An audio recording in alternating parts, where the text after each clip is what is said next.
Hello, lovely friends and family. A warm welcome back to my channel. So my name is Samira, and I just want to share a very delicious recipe with you today. So I love kenkey. I love kenkey. But one of the things I was never prepared for when I decided to visit home a couple of weeks or some weeks ago was Millet KENKEY. Nobody prepared me for that. I was on my way to a town called Dobro, and then I saw these people selling things on the roadside. And so as I was looking through the car window, I saw Millet KENKEY. I'm like, Millet KENKEY, what is that? And lo and behold, I saw Sianoki making Millet KENKEY, and I'm like, okay. I need to make this because I love millet. I love all things millet. So this should be very delicious. So let me give it a go. So I gave it a go. So yes, I'm here to show you how it is made, and just disclaimer, what I am showing you right now is not the Millet KENKEY. Okay, it's normal KENKEY. Just to clarify this, I'll show you Millet KENKEY soon.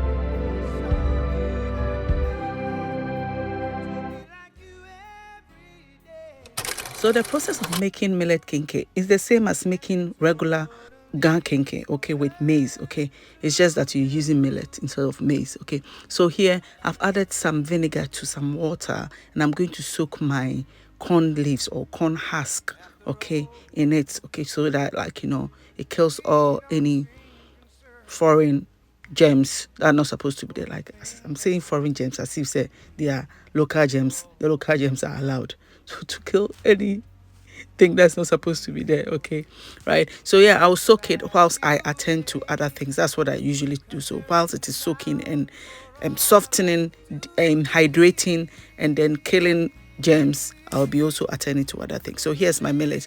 I'm going to bring to you shortly how I make my millet powder, my millet flour, my millet corn dough, my millet dough and all that stuff, okay. So yeah, so I've got 3 cups of millet here, okay. So we're going to use 1 for the banku or 1 for the aflata, okay, and we use 2 for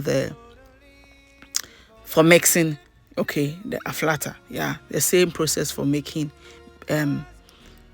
normal kenkey. But I noticed a few things when I was making this. It was my very first time, and I was going in with the normal kenkey making idea, okay. So what I know is that millet is kind of a different kind of ingredient, or a different kind of grain, which behaves differently from corn, okay. So I've added some salt and I've set it on fire, and I'm going to make the banku with it, okay.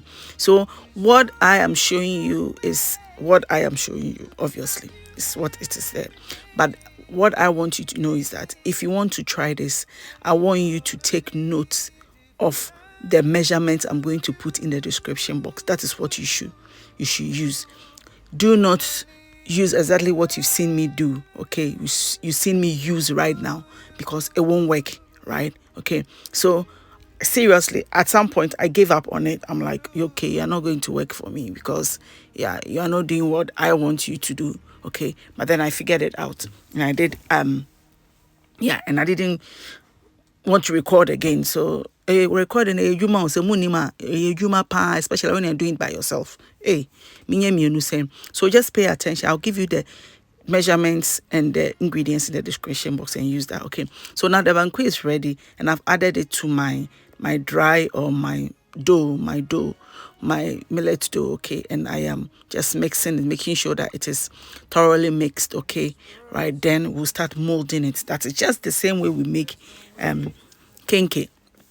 Okay, so now it looks good to me, so I've set it aside, and I've come to finish washing my corn husk, okay. So what I do is there is this sort of a very, like, some stem at the bottom that holds the husk. So you need to sort of peel the leaves off, or the husk off individually, like, you have to force it off the that thing that I just dropped in the water. Your friend is saying, Mibisa, minim, munima, so here, yeah, I'm giving a thorough wash. So this is the second wash.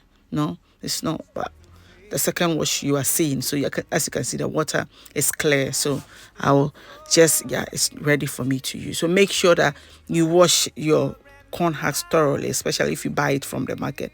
If you make it yourself there, you know how you've done it. So however you wash, just everything, wash it well, preku. Okay, a friend is saying too much washing doesn't kill, less washing can kill.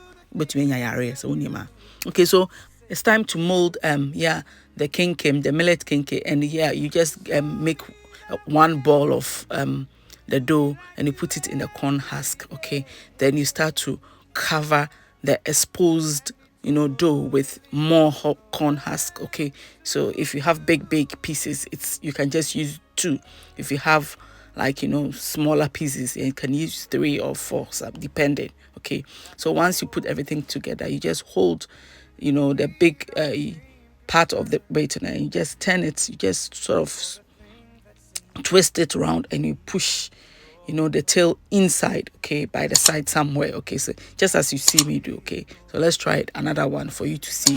So yeah, I put one in it and I cover it. So here, this one, you can see I use 3 of the corn husk. Okay, so you twist it like that and paying attention to the edge or the end of it, using make sure that you press it so that it sort of seals. Otherwise, you see that at the end when you cook it opens up. So when you're able to press it well, then it doesn't open up so much. Okay, so yeah, and that is it. That is molding done. So I'll put some kitchen foil in a little saucepan and I'm going to line the bottom with some of the corn husk, and then you put the molded balls in it. Okay, molded and cooked kenkey, millet kenkey in it. Okay, so yeah, if you do that, you save your saucepan from burning, because at some point it burns. I don't know why. Okay, so I'm adding water, cover it, and I'll just put it on fire for it to cook. Okay, so yeah, onto my stove, and then I leave it, and yeah, fast forward, it is boiling. We are like 1 hour into it, and then the water had reduced considerably, so I added some. Okay, and then I covered it. So it's very difficult to tell whether your kenkey is cooked or not. So what I suggest, you cook it as long as possible, at minimum 3 hours. That's how I cook it, especially if you're cooking small like that. Okay, so yeah, so then it is ready, and okay, my kenkey is ready. I let it cool down a bit because Charlie, the thing is hot. So I'm just going to open one for you to see how it looks like. Okay, so the color looks obviously like millet and the texture is amazing, but it is hot. It's shimmy, as you can see, very hot, and it is really delicious. Okay, so you can eat this with your pepper, with your stew or anything. But as for me, I had different plans for it. Okay, and those plans, you're going to be seeing them very soon. Okay, I use them for something unimaginable. Look at that kenkey, nice and eso kind of sound brofum. I'm say kind of malleable and bibisa brofum oh yeah bana ayasem. Anyway, yeah, that's our kenkey. So as I said, I didn't eat it mine with pepper. I use it for something else. So I'm going to bring you that recipe soon, or I'm going to bring you that video soon. Thank you, and thanks for joining me. And I'll see you in the very next one. Bye.